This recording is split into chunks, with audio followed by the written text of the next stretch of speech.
Muy buenas, estamos en una entrevista a través de Zoom, de la plataforma de videoconferencia, con el presidente del Tribunal Supremo de Elecciones, don Luis Antonio Sobrado, a quien le agradecemos que nos haya atendido el día de hoy. Muy buenas tardes, don Luis Antonio.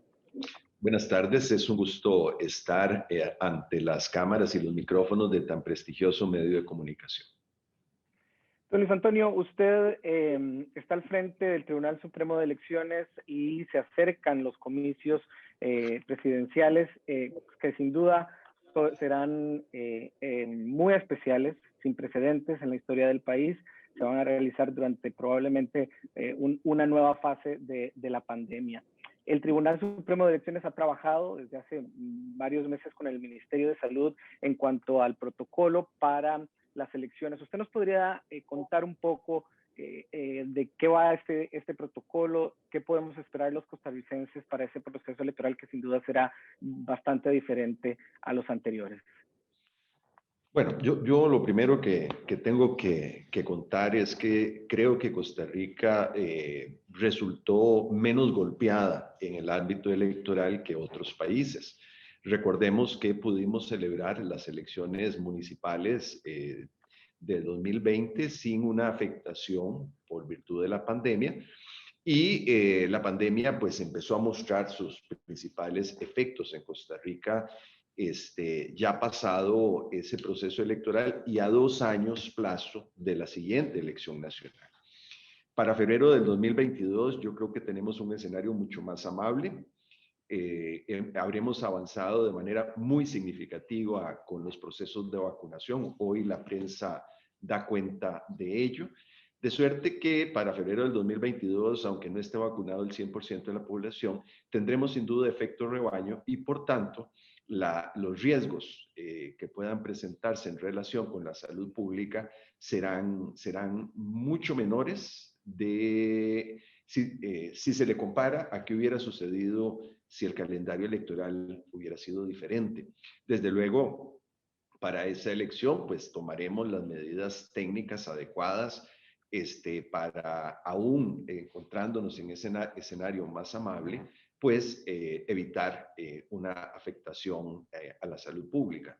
Quizás el desafío más grande lo han tenido los partidos políticos, porque justamente el año preelectoral, y especialmente este semestre, requiere una actividad muy intensa de parte de ellos, en dos líneas, en dos elementos, por dos vías. Primero, para la renovación de sus estructuras y luego para la elección de sus candidatos. Una de las cosas que el tribunal hizo de modo proactivo es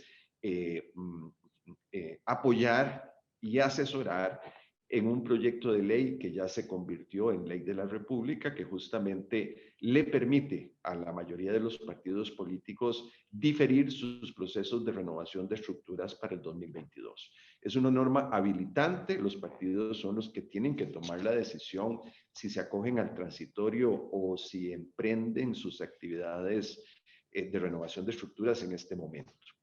Igual, ¿Eso quiere decir que pueden hacerlo en una misma fecha o pueden realizar esos dos procesos, que es la elección de un candidato y la renovación de sus estructuras, en momentos distintos y no en una sola convocatoria, correcto? Ciertamente, esa fue la medida de flexibilización que se tomó en esa ley.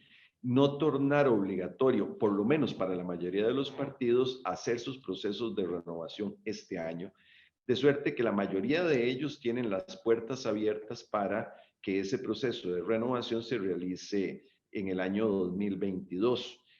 Concretamente, la norma establece que aquellos partidos que tengan sus estructuras con mandato vigente a este momento, que es la mayoría, puedan esas estructuras vigentes hacer los procesos de postulación a los diferentes puestos de elección popular.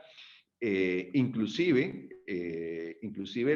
los comités ejecutivos se entiende prorrogado su mandato para todos los efectos del proceso electoral.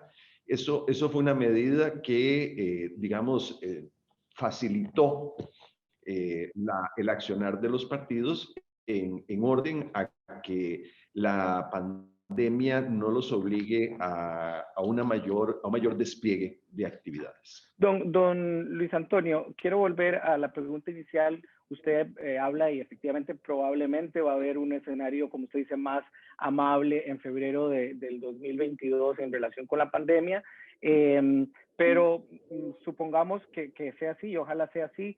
¿Vamos a ver algún tipo de medidas especiales y diferentes en relación con la votación en términos de, además del distanciamiento y de estos protocolos que ya se han venido pues poniendo en práctica, como más centros de votación, por ejemplo, para evitar mayor aglomeraciones en centros de votación, ampliar el horario, o no son medidas que ustedes creen vayan a ser necesarias o se deban tomar proactivamente en caso de que ese escenario que se proyecta sea más amable, como usted dice, no llegue a hacerlo y sí se tengan que realizar las elecciones?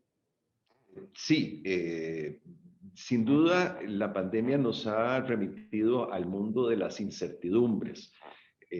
No estamos claros cuándo van a ser los picos, no tenemos certeza absoluta de cuándo tengamos inmunidad de rebaño, etcétera, etcétera, etcétera. Teniendo en cuenta eso, las decisiones puntuales tienen que ser adecuadas al momento en que se viva. Esto impide tomar a 8 o 10 meses plazo decisiones de cómo se van a hacer las cosas en febrero. Todas las Claro. puertas las tenemos abiertas para poder hacer las adecuaciones que dentro del marco de la ley se puedan realizar. Esto significa... ¿Cuáles son esas, por ejemplo, que el marco de la ley permite? Sin duda, todas las medidas digamos, de prevención sanitaria que has mencionado, como por ejemplo alcohol en gel, distanciamiento social, mantener las 12 horas de votación. No podemos ir más allá porque la ley lo predetermina, ni podemos ampliar hacer... los centros de votación. Eso sí, correcto. Se pueden establecer mayor cantidad de centros de votación y se puede además reducir la cantidad de electores por junta para que donde se produce la verdadera aglomeración, que es no tanto en el centro, sino sobre todo en el aula y en los pasillos de las aulas, estableciendo menor cantidad de electores por junta, nos permite también mayor distancia. Creo que también pueden haber ajustes en términos de, podríamos insistir en suprimir los toldos, que también representan, digamos, espacios donde se presenta cierta aglomeración. En todo caso, la manera de votar en Costa Rica es tan sencilla que el elector no requiere tantos elementos de información, sino que podemos racionalizar y hacer que en el lugar, en el centro de votación, en los alrededores, solo estén las personas que sean indispensables para que se vote y que se haga de manera controlada y fiscalizada. Qué bueno que usted menciona esto, don Luis Antonio, para el electorado, que tenga claridad de que las medidas se tienen que tomar muy cerca probablemente de la fecha de la votación, porque como bien lo decía usted, esto puede cambiar muy drásticamente para bien o para mal con poco tiempo de antelación. Entonces, sí hay medidas que se van a contemplar. Eso me parece importante como para darle tranquilidad a la población y también para que esté preparada a que podría ser una elección muy diferente o podría no serlo tampoco, ¿verdad? Eso estamos a merced de cómo camine el virus y la pandemia. Hay otra parte que usted mencionó muy importante. Decía, bueno, estamos en un mundo de incertidumbres, efectivamente, frente al virus. No sabemos, por ejemplo, de aquí a febrero cuándo van a ser los picos, aunque sí hay una claridad en términos del pico más cercano. Estamos en el peor momento de la pandemia, ¿verdad? Con más de 3,000 casos por día se han registrado en la última semana. Y la precampaña está en proceso. Ya el Partido de Liberación Nacional decidió hacer su convención el 6 de junio, como lo tenía programado. Según las proyecciones de los expertos, ese va a ser uno de los momentos más altos, el pico más alto de contagio. ¿Usted cree en estas circunstancias que mantener esa elección para el 6 de junio es lo más responsable desde el punto de vista de salud pública? Esa es una decisión que corresponde a las a las diferentes agrupaciones y que tienen que asumir la responsabilidad por ese tipo de decisiones. Lo cierto es que nada garantiza que dentro de un mes o 2 meses la situación necesariamente esté mejor o esté peor. Lo cierto es que aquellos partidos que han decidido mantener sus procesos de elección de candidatos vía convención o sus procesos de renovación de estructuras tendrán que someterse al rigor del protocolo definido por la administración electoral, concretamente por el registro electoral, con el apoyo y asesoría técnica del Ministerio de Salud, y corresponderá a ellos, por tanto, ser rigurosos en la aplicación de todos y cada uno de esas reglas. Por supuesto que son decisiones con consecuencias. Pienso que una convención celebrada en estos momentos posiblemente no genere una participación ideal, teniendo en cuenta también el temor del propio militante del partido de acudir y salir de sus burbujas y salir de su entorno protegido y tomar el riesgo. Pero eso, repito, son consecuencias de actos y decisiones que le correspondían a ese y a los demás partidos en competencia, Claro. viendo que tenían la flexibilidad también de poder reacomodar sus calendarios. Eso le quería preguntar. En términos prácticos, don Luis Antonio, pasar de una convención de junio a agosto, que es cuando las proyecciones de los especialistas dicen que la curva va a volver a bajar y va a haber una estabilidad y no va a estar en junio el pico que se proyecta. En términos prácticos, ¿eso afectaría en algo los cumplimientos que tienen que tener los partidos con el tribunal? ¿O efectivamente sí se puede reacomodar y esperarse un mes y medio no marca una gran diferencia en términos de cumplimiento de los requisitos ante el tribunal? Si se trata de convenciones para la elección del candidato presidencial, pues no existe esa afectación y ese riesgo. Sin embargo, aquellos partidos que decidan emprender la renovación de estructuras y no acogerse a los transitorios que comentábamos hace un rato, sí no tienen mucho margen de maniobra, sobre todo porque se trata de procesos complejos que generan disputas internas al interior de los partidos políticos, y que esas disputas en muchos de los casos terminan siendo trasladadas al Tribunal Supremo de Elecciones, que también tiene que tener el tiempo para resolverlos. Además, hay todo un proceso de atención de prevenciones, de suerte tal de que la renovación de estructuras, el diferirla en el tiempo, sí representa algún riesgo para la efectiva participación del partido en las elecciones. Y esto sobre todo porque hay ciertos plazos improrrogables. El momento de la convocatoria a inicios de octubre no se puede modificar, como tampoco se pueden modificar los plazos de inscripción de candidatos, que son durante las primeras 2 semanas y media de ese mismo mes. O sea que para la renovación de estructuras, ¿cuál es la fecha límite que usted diría que se puede mover o reacomodar un partido? ¿Hacerlas como última instancia en qué fecha? ¿En julio? Normalmente los partidos lo hacen en el primer semestre, sabedores de que el desenlace, la tramitación, la gestión de impugnaciones a veces tarda varios meses, y eso pone a los partidos en una situación de gran estrés organizacional, porque el riesgo es no participar. Así de repente no puedo calcular una fecha máxima para que tengan holgura, pero lo cierto es que no es mucho el plazo. No es mucho, pero en la convención para escoger candidato, eso sí se puede mover porque no hay mayor restricción en términos legales para el cumplimiento de requisitos ante el tribunal. Sí se podrían esperar un mes, 2 meses. Correcto.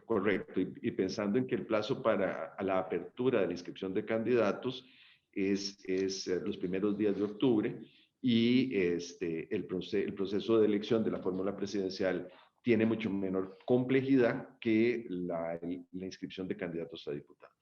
Teniendo en cuenta que usted representa la mayor autoridad en materia electoral y son ustedes, magistrados del Tribunal Supremo de Elecciones quienes toman esas decisiones, pero también el criterio, y han conversado con el Ministerio de Salud, ya el Ministerio de Salud le decía que le parecía peligroso realizar convenciones en momentos donde hay tanto contagio. De nuevo, y quiero insistir en esto porque me parece un tema importante, usted haría un llamado a los partidos, a todos, para que reconsideren fechas en momentos donde los epidemiólogos y las autoridades están diciendo que estamos en el momento más crítico, más peligroso, esto en temas de salud pública y además el impacto que tiene en bajas votaciones en la democracia también.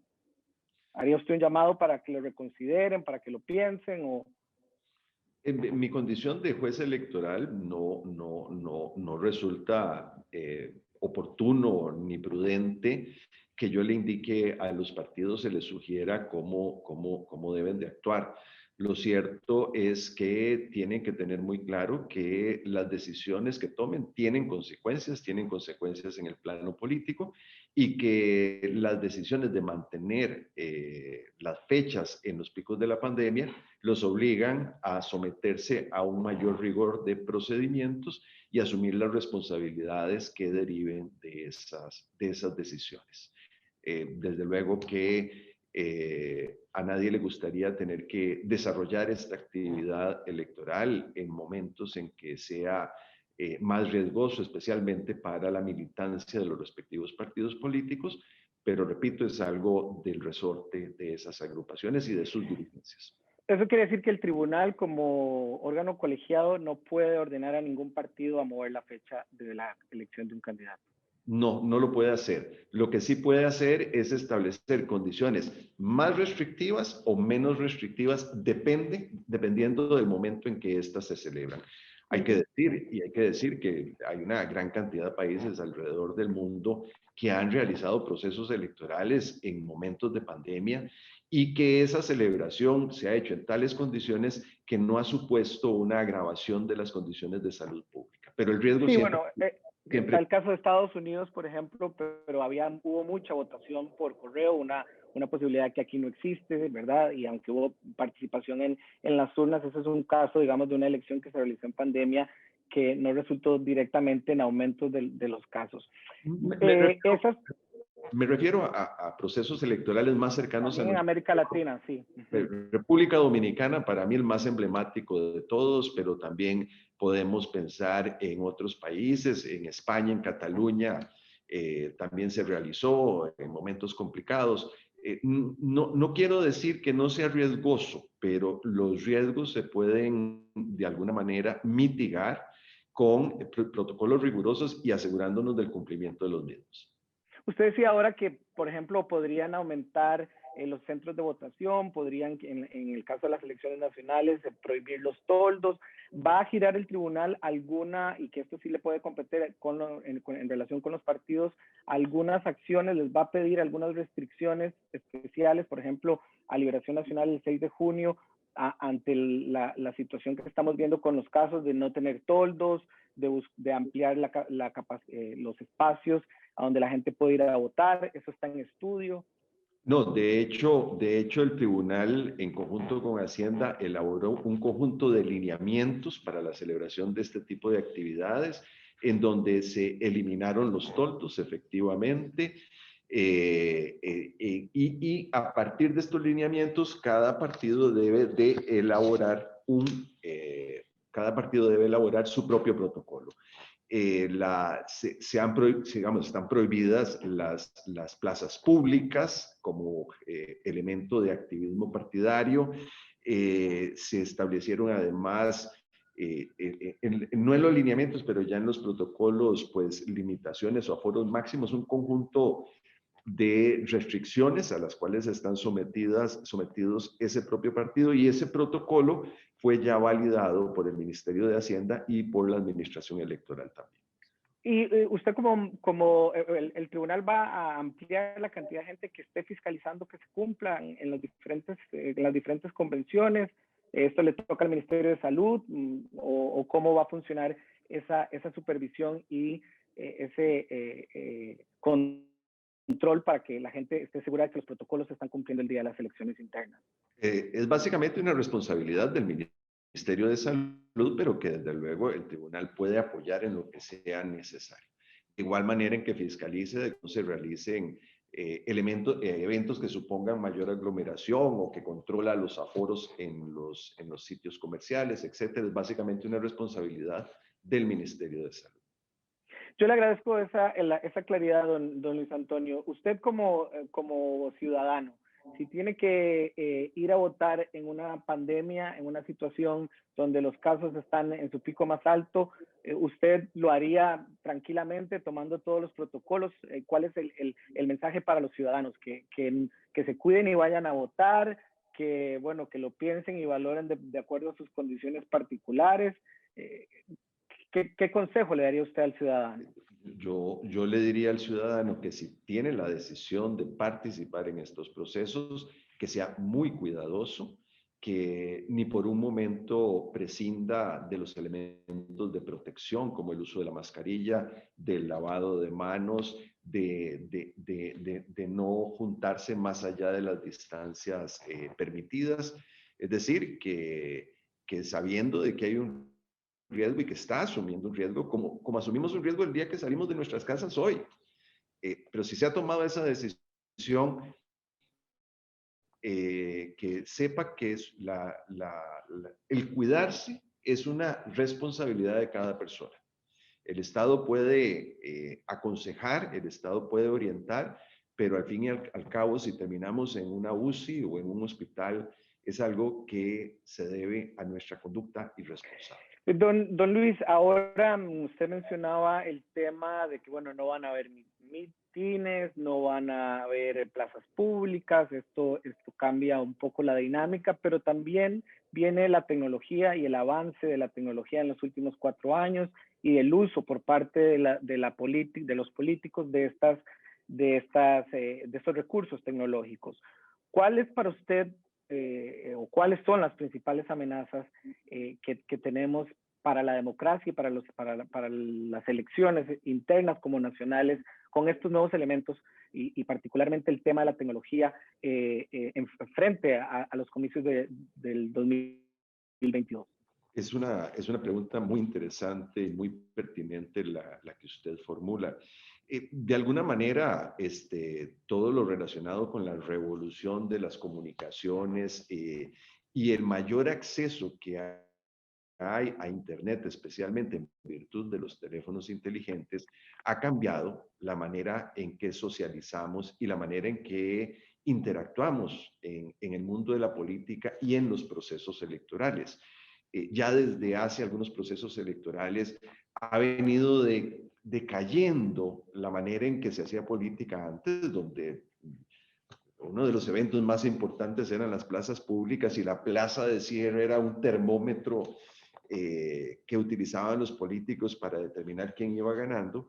Lo cierto es que hoy esa política hecha a través de esa vía cada vez tiene menos importancia. Se ha reevaluado, sin duda, los medios electrónicos, la televisión y las radios son medios fundamentales y últimamente, sin duda, las redes sociales han ido marcando un incremento en su importancia en cómo obtenemos información política y cómo tomamos nuestras decisiones electorales. Sin duda, la pandemia acelerará y fortalecerá este proceso. Y sin duda, la tecnología relacionada con la política tiene una serie de virtudes. Sin duda, es una información que está más cercana, más fácil de ubicar por parte del ciudadano. El ciudadano ya no solo es receptor de mensajes, sino que puede opinar y que su opinión es escuchada por el auditorio universal. Eso replantea muchísimo cómo es el discurso político, porque ya no solo un discurso político unidireccional, sino que también hay un diálogo político que la tecnología lo hace posible. Dejando esto establecido, también el uso de la tecnología ha demostrado que plantea enormes riesgos para el desarrollo de un proceso electoral sano. Y especialmente lo relacionado con las fake news, de cómo a través de una serie de mecanismos y de personas que se prestan Para ello, se pueden ir creando una serie de mentiras y de teorías de la conspiración, de las cuales resulta una elección que no se definió por la calidad del discurso político, por la seriedad de la oferta, sino por una serie de mentiras que lograron calar en el tejido social. Recordemos las elecciones en Estados Unidos, el conjunto de mentiras alrededor del Pizzagate en la elección de Trump cuando se enfrentó a la señora Clinton, etcétera. Esto, sin duda, la manera de contrarrestarles con una ciudadanía alfabetizada digitalmente, que sea capaz de entender qué le ofrecen a través de Internet y que se sepa defender frente a la mentira en la política. Sin duda, el tribunal ha considerado que esto es un esfuerzo en el cual debe de colaborar y hemos desarrollado una serie de programas muy embrionarios en el 2020 que se van a fortalecer de cara al 2022. Vamos a lanzar un mecanismo digital de alfabetización en este terreno, algo que no requiere llevar un curso presencial, pero que a través también de estos medios digitales la ciudadanía va a poder tener acceso a esta herramienta que nos permite discernir de una mejor forma la verdad de la mentira en la política y que al final Es una aplicación, perdón que me parece muy importante, disculpe que lo interrumpa, es una suerte de aplicación no, es una especie de curso online y de recursos que se le van a dar abiertamente a toda la ciudadanía. Para que pueda identificar cuando le quieren meter gato por liebre, por decir literal, popularmente. Y sobre todo para que desarrolle habilidades que le permitan que le metan gato por liebre, efectivamente. Esto nos permitirá ir desde algunos cuantos cientos de personas capacitadas para el 2020 a miles de personas que aspiramos a que puedan recibir este curso y mejoren sus habilidades en ese campo. Y esto tiene que ir acompañado, sin duda, de programas de chequeo de la verdad que desarrollan algunos medios de comunicación, algunas universidades que desde luego son hoy un gran referente. Desde luego, No Coma Cuento es uno de ellos, como también el que desarrolla la Universidad de Costa Rica. Uno quisiera alentar a todos los medios de comunicación para que se sumen también a este esfuerzo. Lo más complicado para un organismo electoral es que desde el organismo electoral no le podemos decir a la ciudadanía cuál es la verdad y cuál es la mentira en política, porque eso solo lo hacen sociedades autoritarias. Pero los medios de comunicación y la comunidad académica tienen todo el derecho y la autoridad moral de orientar a la ciudadanía cuando se están tratando de ganar lealtades partidarias a partir de la falsedad, a partir de la mentira. Sí, hay estudios también que dicen que el chequeo de la verdad, de los hechos concretos, a veces puede tener un efecto contraproducente y amplificar la mentira. Entonces también es importante que la gente asuma esta responsabilidad y los mismos políticos.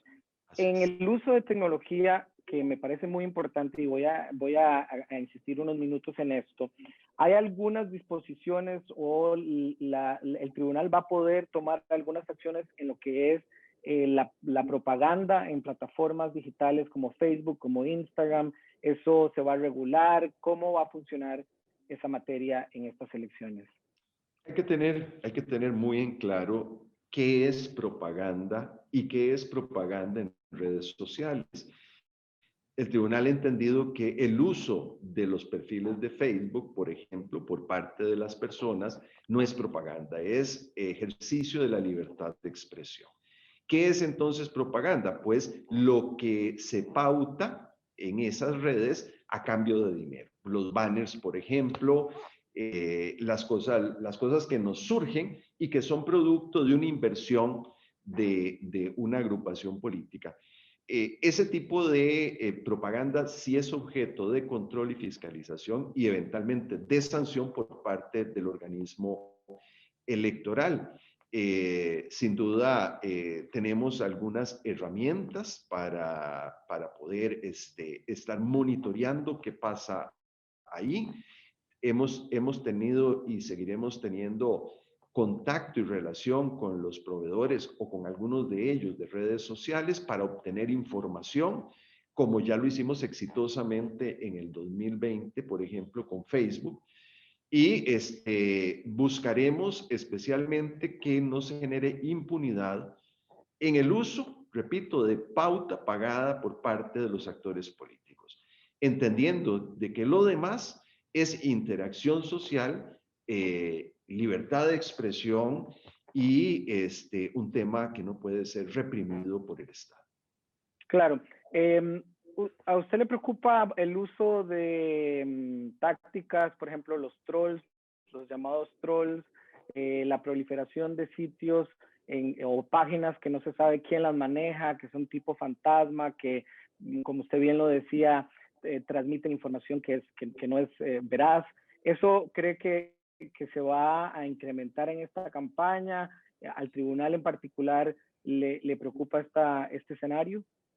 Sin duda, parte digamos, de la dificultad de la fiscalización y la punición de las irregularidades en el mundo virtual es que muchas veces cuesta llegar al autor de las manifestaciones y la utilización de sitios falsos, de troles y de sitios falsos que han atacado en el pasado al Tribunal Supremo de Elecciones. Nosotros hemos sido también víctimas de las campañas de desinformación de ciertas personas y grupos irresponsables que han creído que se ganan la política atacando al árbitro, cuando en realidad no es así.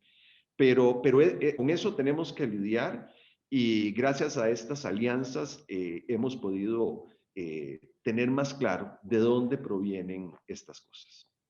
Usted hablaba del ejercicio que hicieron con Facebook en el 2020. ¿Esto se va a implementar en el 2022? ¿Va a haber algún tipo de verificación por parte de estas plataformas específicamente para los usuarios de Costa Rica? ¿Con qué otras plataformas se ha conversado? Si usted nos puede adelantar algo de eso. Tengo entendido que vamos a mantener con Facebook y desconozco si estamos hablando con alguna otra plataforma. Sí lo hemos hecho con Twitter también. Y la idea es profundizar en esa alianza. Facebook y Twitter le dan a los organismos electorales un tratamiento distinto que a las empresas comerciales. No solo en Costa Rica, esto es algo que se ha trabajado en países como Argentina, en países como México o en Panamá, de suerte que estas grandes empresas no nos ven como una amenaza, sino todo lo contrario, ven su sentido de responsabilidad ciudadana en que sus plataformas no sean utilizadas como una herramienta para bombardear la democracia. Y creo que han ido desarrollando conciencia en esta línea.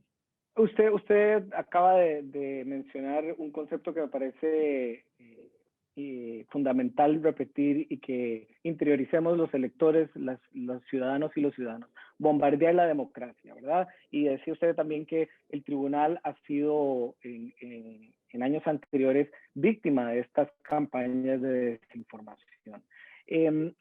Y es fundamental entender que esto, bien que mal, el tribunal pueda hacer cosas de mejor manera o uno tenga críticas a cosas que el tribunal hace, es el pilar de la democracia, y que el debilitar al Tribunal Supremo de Elecciones es jugar con fuego en el sentido de que podemos estar debilitando a un sistema que nos ha permitido tener la estabilidad política, social, económica que hemos tenido por tantas décadas. ¿Usted cree que el tribunal debe ser más proactivo en algunas cosas, en explicar más de lo que hace y cómo lo hace para contrarrestar esos ataques que sin duda, y ojalá me equivoque, pero es muy probable que se vayan a seguir dando contra el tribunal y contra otros actores de la campaña? Los medios de comunicación y la prensa también son blanco de esto, pero puntualmente con el tribunal, ¿usted cree que deberían ser más proactivos o deberían explicar mejor algunas de las cosas que hacen y cómo las hacen para que la gente, cuando reciba esta desinformación, se sienta más tranquila y entienda por por dónde viene la mala intención, si es que la hay. Sin duda, hemos hecho un gran esfuerzo por mejorar la manera en que nos comunicamos a la ciudadanía. Pero en esto hay un gran espacio de mejora, sin duda. Y creo que para este 2022 estamos contando con mejores herramientas. Hemos ido desarrollando también alianzas con grupos ciudadanos que están preocupados justamente por lo que ustedes están manifestando, de cómo la vía de atacar injustamente al árbitro, no criticarlo, porque en democracia todos los funcionarios, inclusive los electorales, tenemos que tener la humildad de o escuchar observaciones y de procesar y entender que hay oportunidades de mejora, pero que eso es muy diferente a maniobras orquestadas que procuran deslegitimar al árbitro y, por tanto, deslegitimar el resultado de la elección proclamado por ese árbitro. Lo cierto es que vamos en una línea de fortalecimiento de nuestra plataforma de comunicación, de nuestra manera de reaccionar frente a la mentira y también en alianza con grupos ciudadanos de sociedad organizada, potenciar estas vías de cómo llegar a la ciudadanía. Nosotros tenemos obviamente redes sociales, pero son redes sociales donde tenemos algunas decenas de miles de seguidores. Esto no está llegando a la totalidad de la ciudadanía. En esas redes sociales hay constantes aclaraciones de las seguridades del proceso, de la solvencia del organismo electoral, un organismo, por cierto, certificado a nivel internacional como de los mejores del mundo, y no porque yo esté a cargo, sino es una fortaleza institucional.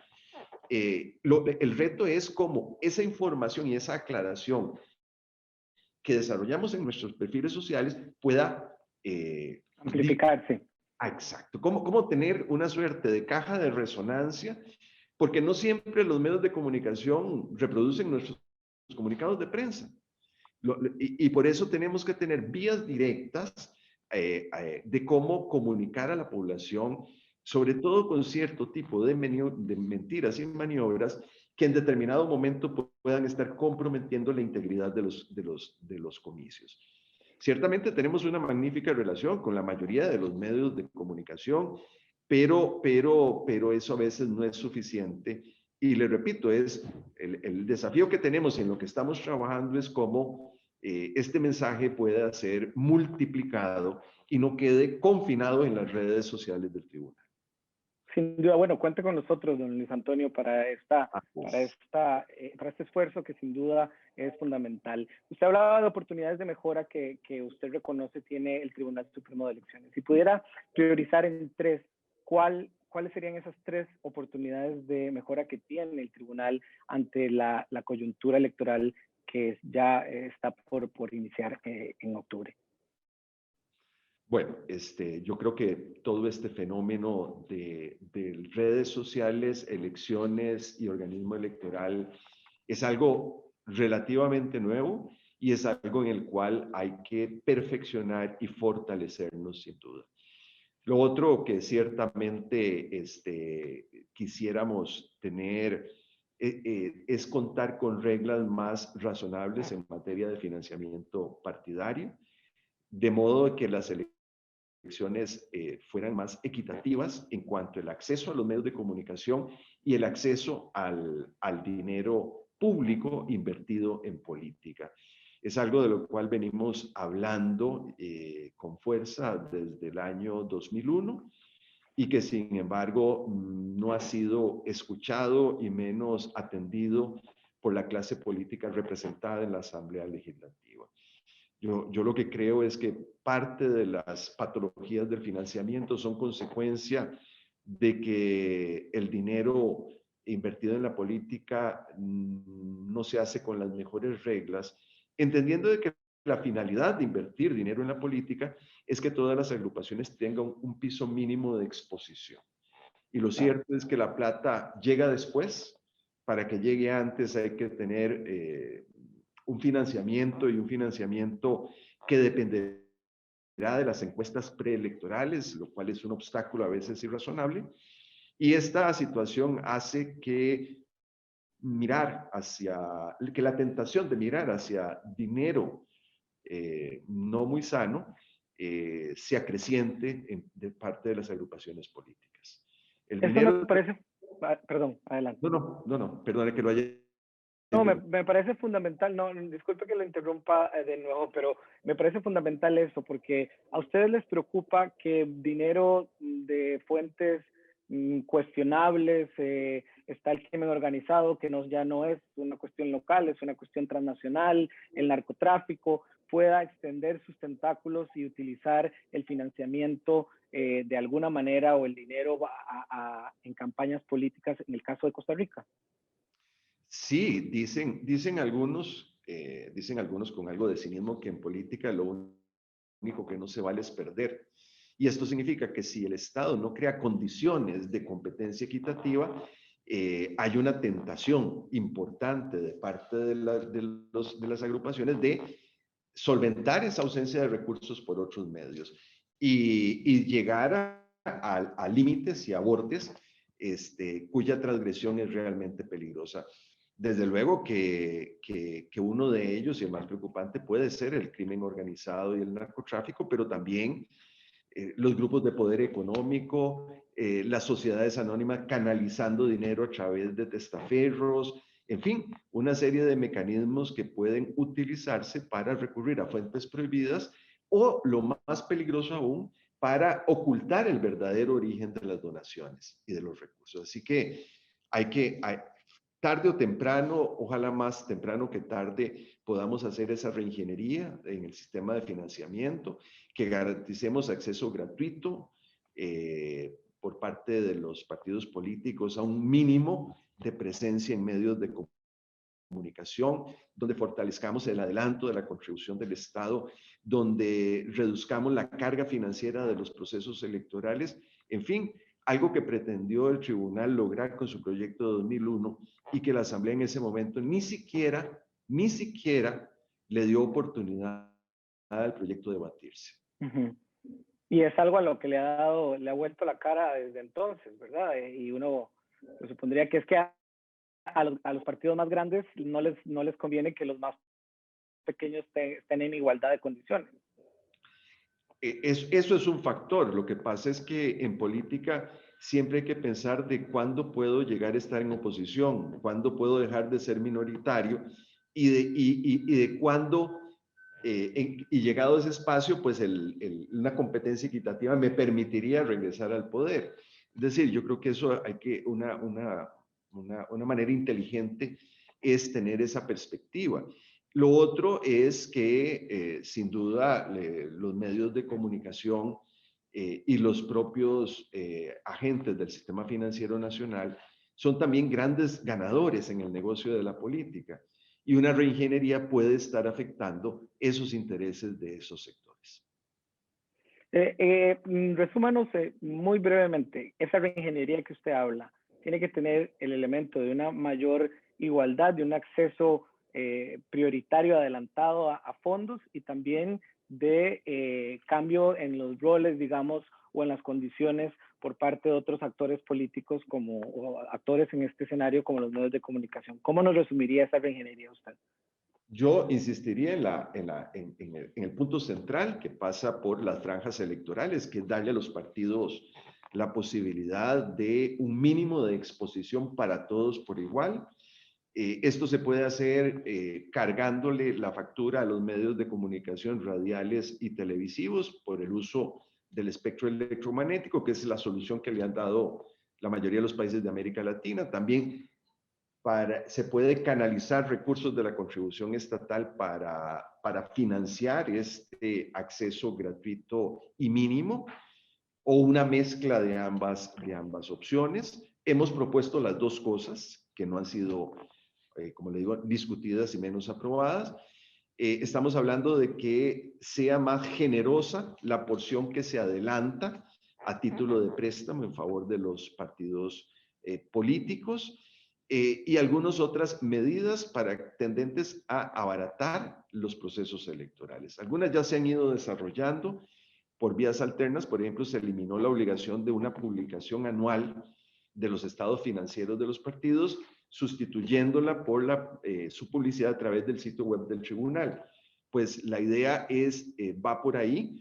También el estímulo a las donaciones pequeñas en favor de los partidos políticos a través de una serie de mecanismos de orden fiscal.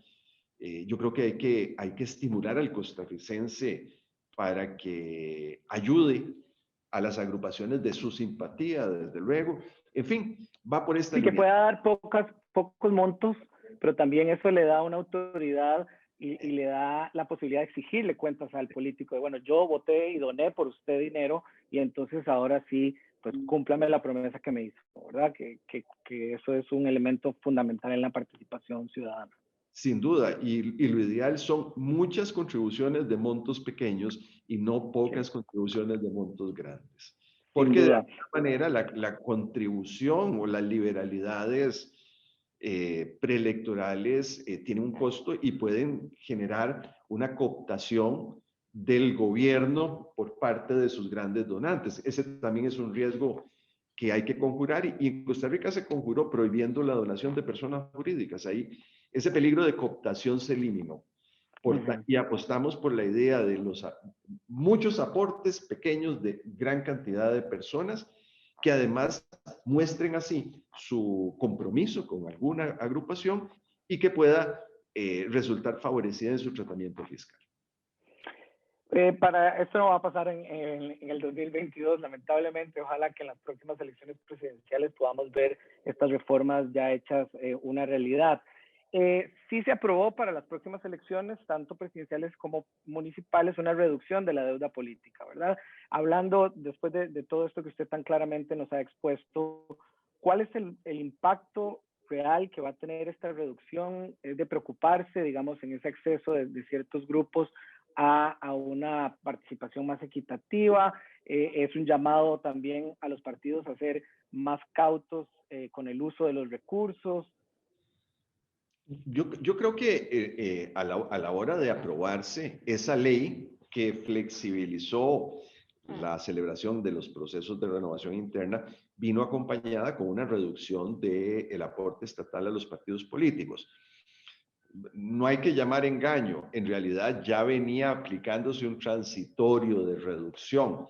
Sin embargo, teníamos el peligroso escenario de volver a el parámetro constitucional, en cuyo caso más bien hubiera aumentado muchísimo la cantidad a que nos venimos acostumbrados desde hace una década.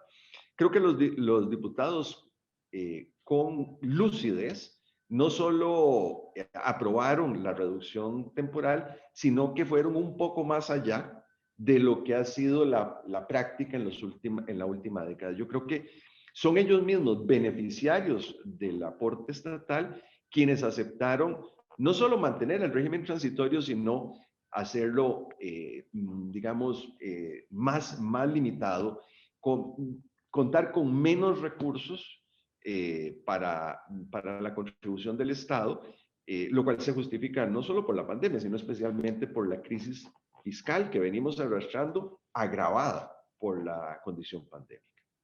Hay otras reformas pendientes. Está la del artículo 148, que ustedes también han hablado de la necesidad de brindar mayor información y que haya mayor transparencia de las candidaturas, de los candidatos, de información, de la biografía de esto. ¿Por qué esto es importante? ¿Y qué otras reformas pendientes ustedes consideran que se deberían acelerar en una próxima legislatura? A mí estamos hablando de un proyecto de ley no impulsado directamente por el tribunal, pero que yo lo veo como un elemento muy positivo. Hasta el momento, nosotros hemos querido introducir ese elemento de racionalidad en la discusión política, ofreciéndole a los costarricenses lo que es el currículum del candidato y las principales características de su oferta política.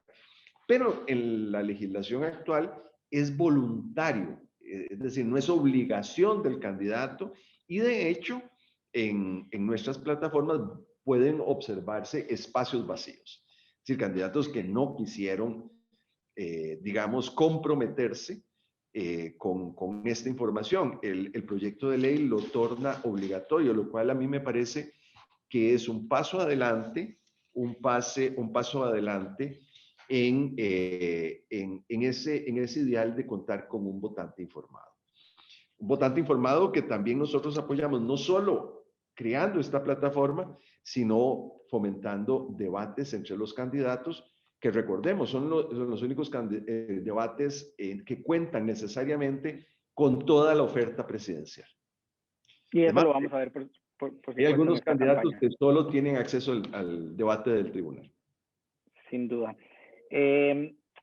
Aquí una cosa que me parece importante y en aras de combatir la desinformación o tal vez gente que no está clara en relación con algunos temas. El PAC, el Partido de Acción Ciudadana, fue condenado por una estafa al Tribunal Supremo de Elecciones por 353 millones. Una estafa, una condena que no ha pagado y que parece que no está cerca de pagarlo. Y hay gente que dice, ¿por qué el tribunal no actúa en relación con esto? ¿Por qué el PAC puede participar o cualquier otro partido que esté condenado por una estafa al Estado puede participar y no se hace nada al respecto? Yo quisiera que usted nos explique que legalmente está inhabilitado el tribunal para prohibirles la participación incluso a partidos o ciudadanos condenados por esta situación. Y cómo, si usted cree que se debe reformar la legislación para que esto se haga una realidad o considera que pues así como está debería quedarse. Gracias por la oportunidad de hacer esta aclaración, que no es la primera vez, pero todavía hay una gran cantidad de ciudadanos que no sabe que la legislación prohíbe o no permite que como consecuencia de una condena contra dirigentes del partido que puede conllevar también a una condena pecuniaria al partido, no está prevista la eliminación del partido del registro partidario, una especie de inhabilitación para participar en nuevos procesos electorales. Repito, las consecuencias están dadas por responsabilidades penales y pecuniarias para la dirigencia responsable y también la responsabilidad pecuniaria para el partido, pero no está tipificado como consecuencia del hecho la expulsión del partido como tal del espacio político. Y en esto hay que ser muy cuidadosos.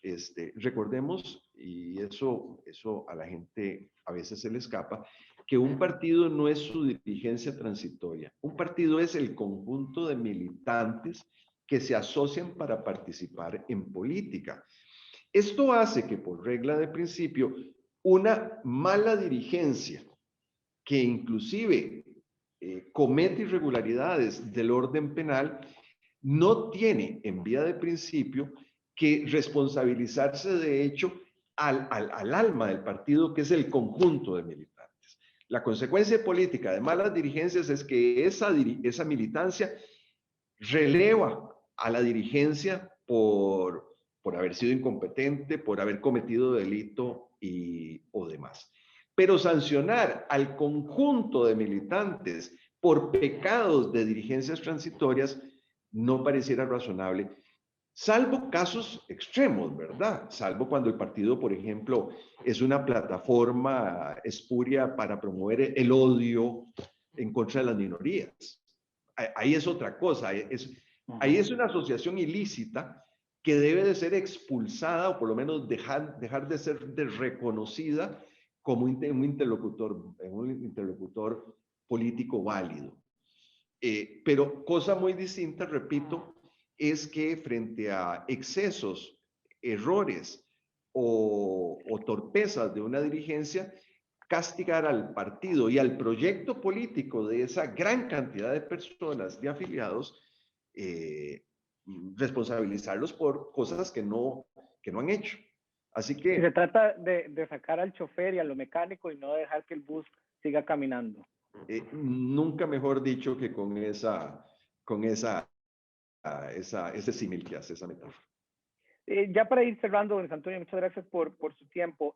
Otro tema fundamental también y que da pie a la desinformación y que también hay como un vacío legal en estos momentos es la mezcla de mensajes religiosos con la política, el uso de plataformas religiosas para impulsar mensajes que no son religiosos, sino que son políticos electorales.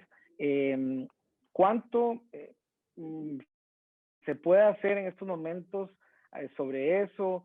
¿Cómo se debe reformar y de qué manera la legislación para evitar que la fe y la religión se mezclen en campañas electorales? Sí, ese es un gran tema. Y es un gran tema que, como en todo, como en muchos casos, pone en evidencia un dilema. En primer lugar, la libertad que tienen todos de pensamiento, la libertad de culto que debe de estar resguardada por el Estado, pero por otro lado, la regla constitucional que proscribe hacer política invocando motivos religiosos. Y le repito, porque en este caso debemos de guardar los equilibrios para no sacrificar una cosa ni otra.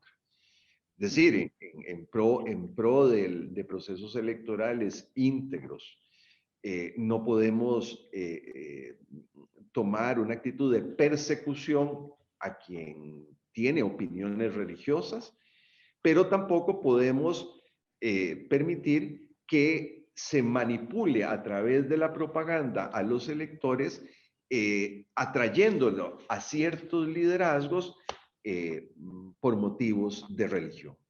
Y no es fácil lograr un equilibrio, no es para nada fácil.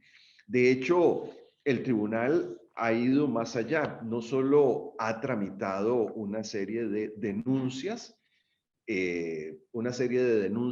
por invocación de motivos religiosos en la política, y de los presentados en la última década están resueltos el 82%, sino que además ha indicado en la jurisprudencia que altas autoridades religiosas, utilizando símbolos o aprovechando de ceremonias religiosas, no pueden utilizarlo para tratar de desviar la intención electoral de los ciudadanos. Recordemos que un obispo costarricense fue reprochado vía amparo electoral por orientar en una homilía a que las personas se inclinaran por ciertos partidos sí o ciertos partidos no, dependiendo de la posición de los partidos en torno a, no sé si recuerdo si era aborto o algún tipo de...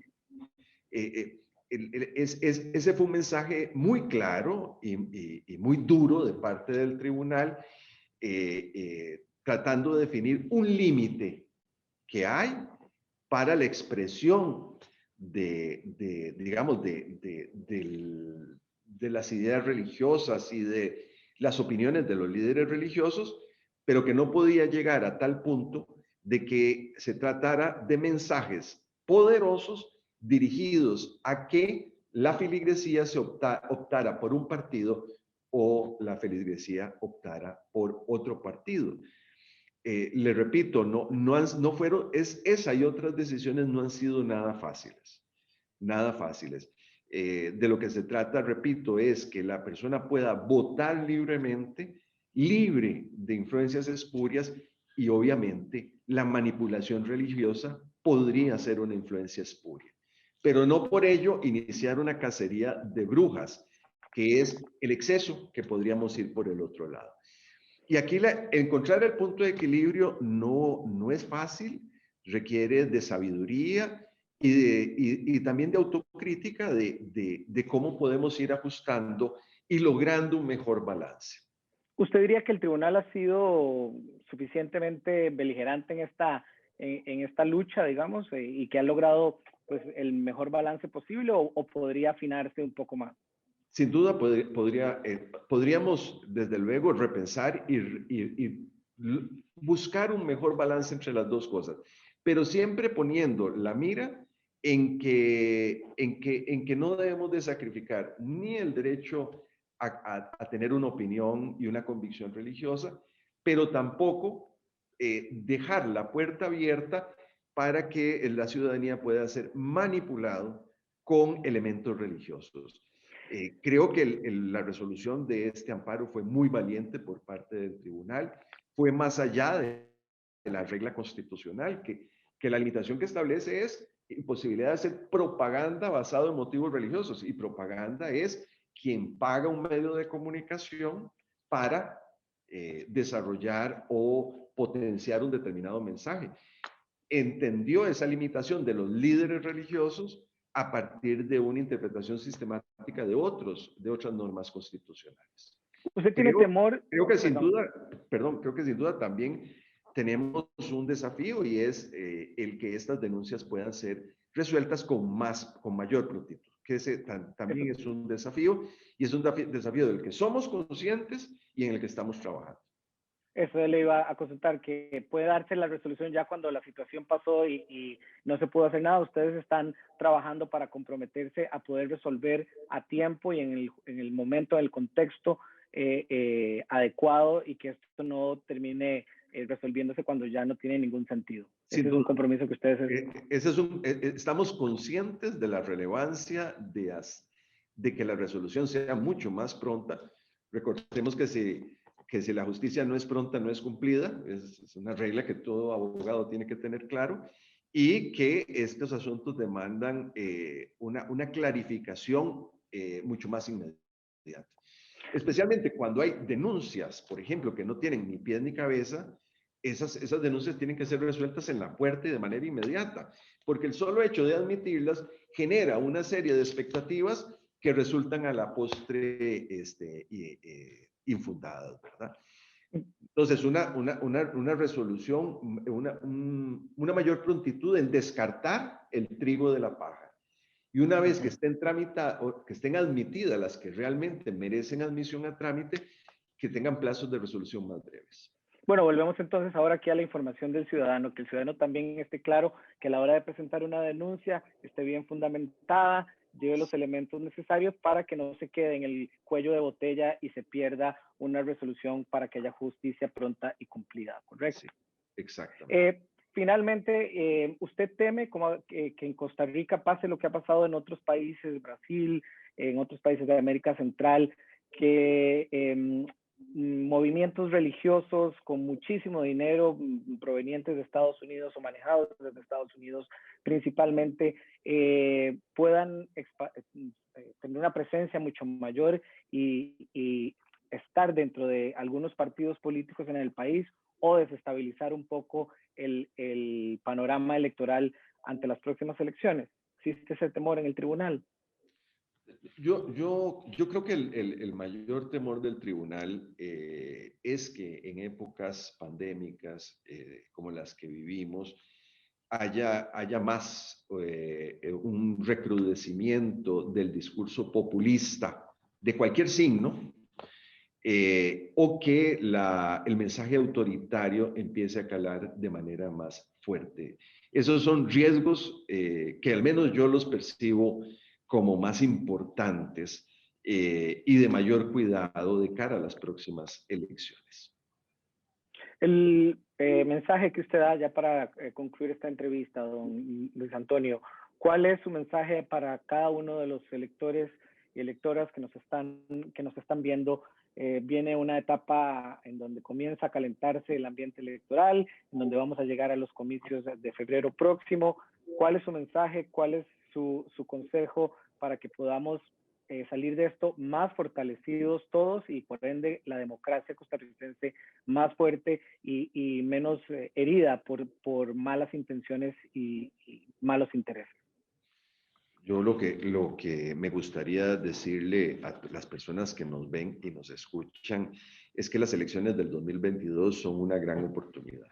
Son una gran oportunidad donde podremos elegir a los mejores hombres o a las mejores mujeres capaces de levantar este país que viene de una etapa muy difícil, donde el sacrificio ha sido grande para todos, donde con aciertos o con errores hemos tratado de sobrevivir a esos grandes retos que nos presenta la pandemia, no solo por los sanitarios, sino por las consecuencias de quiebra de emprendimientos, de desempleo en una cantidad a la cual no estamos acostumbradas, de hambre en las familias costarricenses. Y es una gran oportunidad porque una buena decisión nos permite mantener esperanza. Esperanza en una sociedad donde hayan más oportunidades en el futuro para todos, donde podamos atender no solo las nuestras, sino también las necesidades de nuestros entornos familiares. Y solo podremos tomar buenas decisiones si son decisiones informadas. Si nos comprometemos, primero participando y segundo, escogiendo bien. Y para eso vamos a poner a disposición de la gente una serie de herramientas para informarse, pero también está lo que hacen los medios de comunicación. No se tomen a la ligera este proceso electoral. Este proceso electoral marca un antes y un después. Una capacidad, tenemos en estos procesos electorales para la llave, para consolidar nuestra democracia o para incrementar las amenazas y los riesgos.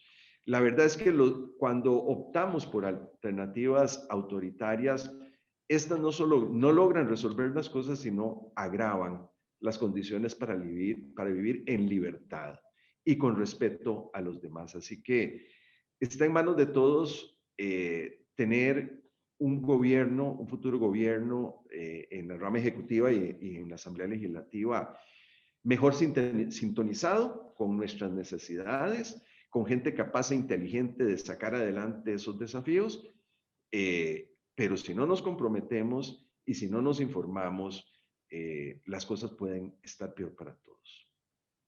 No es tarea menor, pero es un reto que todos debemos asumir. Don Luis Antonio Sobrado, presidente del Tribunal Supremo de Elecciones, muchas gracias por su tiempo, por su apertura y por su claridad para conversar con nosotros y con los costarricenses que nos siguen. Que tenga muy buen día y vamos a seguir conversando con usted en los próximos meses. Muchísimas gracias. No, las gracias a ustedes porque medios y personas tan capaces y prestigiosos nos abren las puertas de las casas de los costarricenses y nos permiten potenciar nuestro mensaje de lo que veníamos hablando hace un rato. Muchísimas gracias, don Luis Antonio. Gracias.